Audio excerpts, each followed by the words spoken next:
M'dzina la Atate ndi la Mwana ndi la Mzimu Oyera. Amen. Ndikulandireni abale anga nonse lero la chisanu pa 1 Novemba chaka chimenechi cha 2024.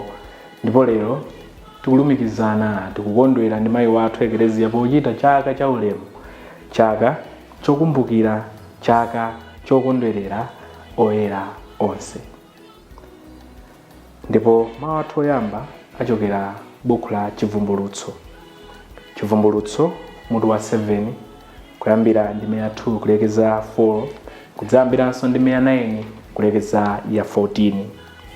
Amene akutiwerengera mawu oyamba ndi a Catherine Nakoma kuchokera ku St. John's Msamba Parish mu Archdiocese ya Lilongwe.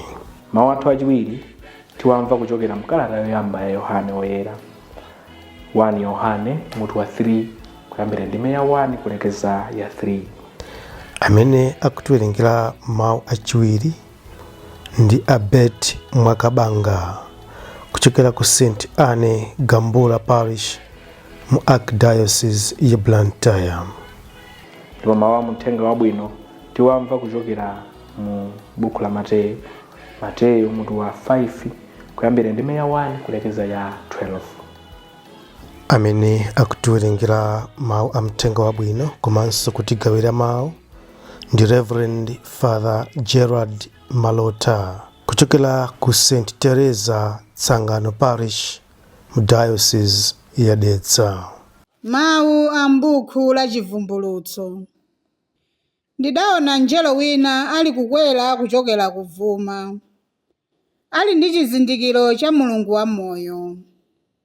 Mokweza mawu adafuwulira angelo anayi aja, amene Mulungu adawapatsa mphamvu zowonongera dziko ndiponso nyanja. Adawawuza kuti musawononge dziko kapena nyanja, kapenanso mitengo, mpaka nditawalemba chizindikiro pamutu atumiki a Mulungu wathu. Ndipo ndidamva chiwerengero cha olembedwa chizindikiro aja. Chidakwanira 144. Ndipo olembedwa chizindikiro anali a fuko lililonse la Israeli. Pambuyo pake nditayang'ana, ndidaona chinamtindi chosawerengeka cha anthu. Anthu anali ochokera m'mitundu yonse ya anthu ndi m'mafuko onse, ndiponso anali azinenero zonse. Adayimirira patsogolo pa mpando wachifumu uja ndi pamaso pa mwana wankhosa uja. Anali kufuwula mokweza mawu kuti chipulumutso chimachokera kwa Mulungu wathu wokhala pa mpando wachifumu, ndiponso kwa mwana wankhosa.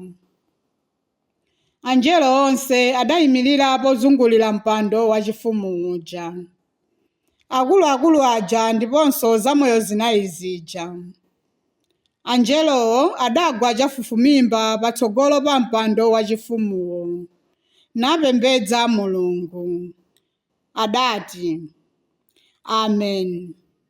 Mulungu wathu alandire matamando, ulemerero, nzeru, chiyamiko, ulemu, mphamvu ndi nyonga mpaka muyaya. Amen. Pamenepo mmodzi mwa akuluakulu aja adandifunsa kuti, kodi ovala mikanjo yoyerawa ndi ayani? Ndipo achokera kuti? Ine ndidati, Ambuye anga, mudziwa ndinu. Ndipo adandiwuza kuti amenewa ndi amene anali m'masautso aakulu aja. Adachapa mikanjo yawo ndi kuyiyeretsa m'magazi a mwana wankhosa. Mawu a Ambuye. Tithokoze Mulungu. Mawu achiwiri.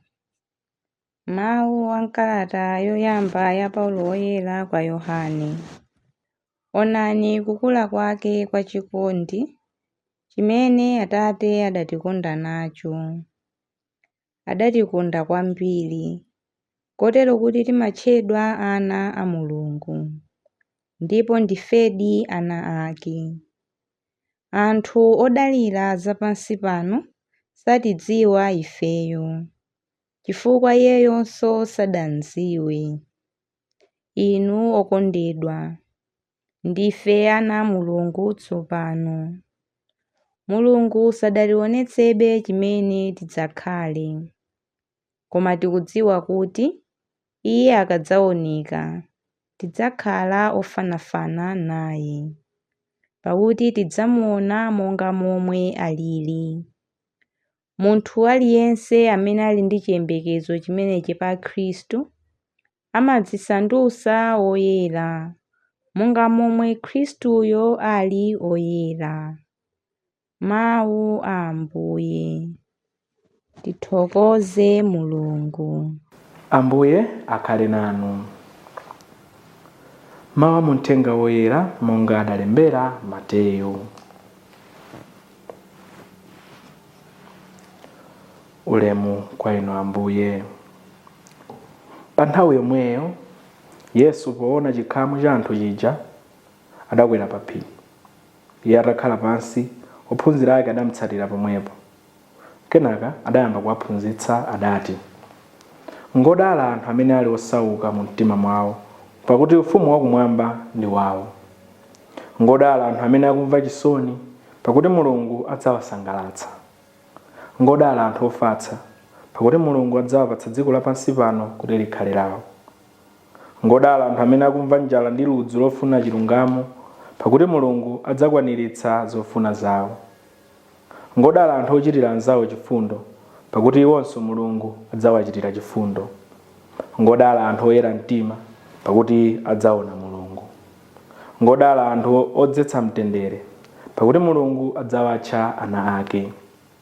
Ngodala anthu ozunzidwa chifukwa cha kuchita chilungamo, pakuti ufumu wakumwamba ndi wawo. Ndinodala anthu akamakunyozani, kukuzunzani ndi kukunyengezerani zoyipa za mitundumitundu chifukwa cha Ine. Sangalalani, kondwerani, chifukwa mphotho yanu ndi yayikulu kumwamba. Paja ndi mmenenso anthu ankazunzira aneneri amene analipo kale inu musanabadwe. Uthenga wa Ambuye. Ulemu kwa inu Ambuye Yesu Khristu. Abale anga okondeka, chaka cha lero ndi chaka chachikulu kwambiri, chaka cha ulemu monga tanenera kale, chaka chofunikira ku mpingo wathu komanso chaka chofunikira kwa ife ngati a Khristu.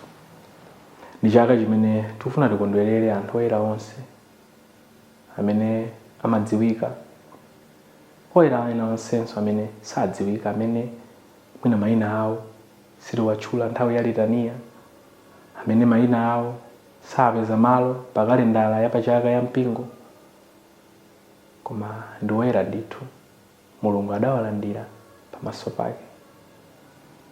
Zimenezi nkona lero tikumbutsidwanso nafe mwakulukulu kuti tonsefe tikuyitanidwa kuti tikhale oyera. Chaka cha lero chikutikumbutsa kuti Mulungu wathu sanangotilenga ife anthu kuti tidzakhale moyo wopanda pake, moyo wopanda chinthu china chilichonse choti ubale.